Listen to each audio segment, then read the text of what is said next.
Hi there and welcome to another portion of infotainment. This video counts towards your 5 a day. Redditors that work jobs most people don't know exist. What is it and how do people react when you tell them your job? I was an enucleator. When people passed and wanted to donate their corneas, I would retrieve their eyes from their body and take them to the lab to process for transplant. When people found that out, they were either completely grossed out or thought it was really interesting. My dumbass thought you meant pedestrians walking by on the street when you said pass lol. MFW, I'm just walking down the street and this random a-hole rips my eyes out. I had a brief stint as a junior cheese evaluator. People loved hearing about the cheese tasting part, but what is less known is the business analytics side of things. We have to know what good cheese is and what consumer tastes are like and how to influence those tastes to make room for company products that maximize profits for the cheesemaker and retailer. There's a whole national certification exam I was studying for before I decided to take a drastic career shift because the whole cheese thing wasn't paying the bills and it was too much work holding down 3 jobs. Till there isn't much cheddar and cheese. I work on a truck doing simulated emergencies with high-fidelity mannequins. The mannequins have pulses they breathe, you can listen to lung sounds, and their eyes move back and forth. We take the truck to fire departments and critical access hospitals in our state to provide emergency training at no cost to the fire departments and hospitals. There are only 5 states that I know of in the nation that do this training. So like robot crisis actors? I can dig it. Chimney sweep. Usual reaction, that's still a thing? Yeah, and if you don't get your chimney swept you can burn your effing house down or back up carbon monoxide fumes. Source, attempting to deal with blocked chimney right now because we had the horrible realization that I'm 31 and cannot remember a single instance of my parents actually getting the chimney checked. I produce subtitles, for TV and now for online learning at a university. It's been amazing how many people have thought that either A, computer does it or B, I'm a sign language interpreter. I was also a teleprompter, auto cue operator for a while, when I first left uni, and it was one of the best jobs I've had. Though again, people thought a computer did it. And I've had likes of actors literally laugh in my face because they consider it beneath the lowest of the low apparently, until it breaks. I make coupons on the back of receipts. You know that Mexican place coupon on the back of the Kroger receipt? You're welcome. Unseen hero. Once upon a time I worked at a bore stud. I got hired in the lab preserving semen for sale. Dull, morning headachy work staring at semen under a microscope. But the shed often needed help collecting semen and a fun, well-paying, easy job. Go get the pig, get him to mount, grab a penis and then nap as they ejaculate for 10 to 15 minutes. Repeat. I got paid $27 an hour to sit on a stool and hold a curly penis 3 days a week.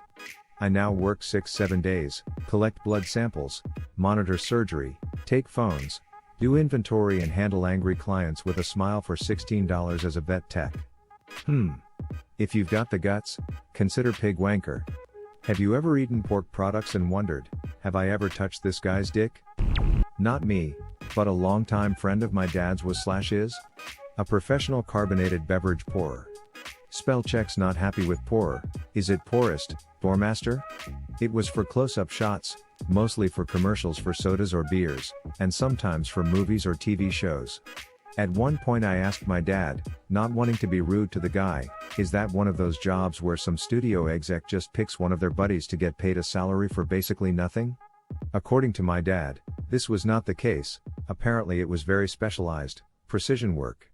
They'd be like, okay, we need a 5-second pour with a 1-inch head that settles into a 3/4 head in 2 seconds, and he could make it happen. Mistakes were a big deal because studio time's expensive. If he messed up too many times one of the crew would be drunk, etc. As a kid I always imagined this guy at work to look like someone defusing a bomb or something. Dramatic music, everyone staring anxiously, bead of sweat on the forehead, etc. As far as I know, that imagining is completely accurate. Porn star. Not me, but a blind date I was set up on years ago.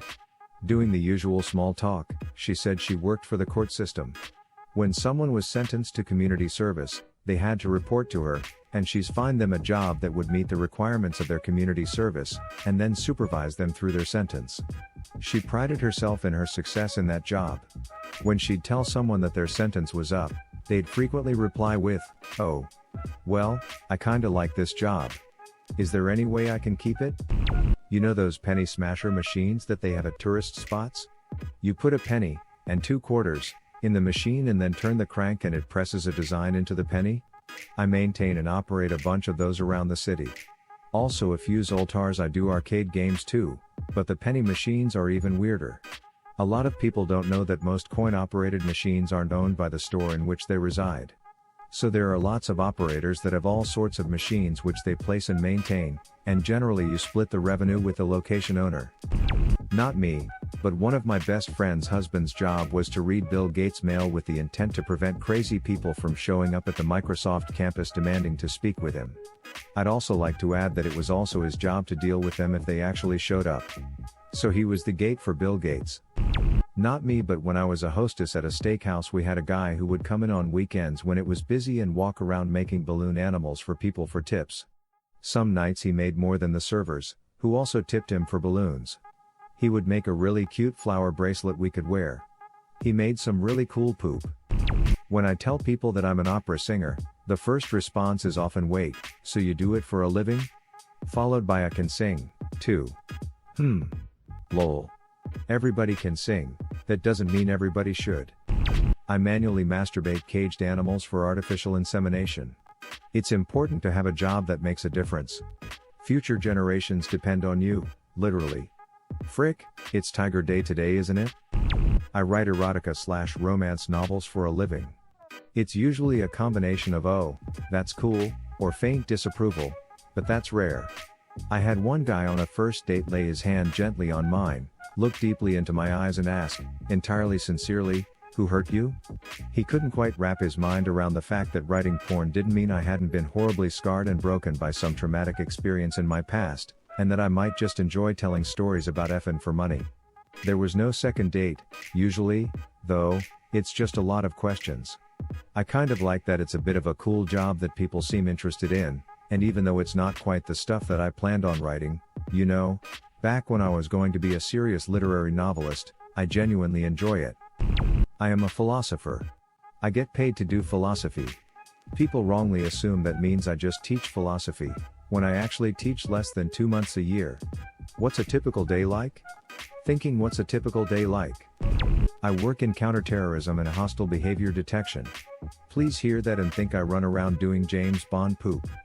But the reality is, if you are good at your job, people never realize you are even there at all. Blend in with the crowds and do your thing. What would have been your answer or question? Leave it in the comments below. Slap that like and subscribe button for more, and check out the link in the video description for even more answers. Peace out, and catch you in the next video.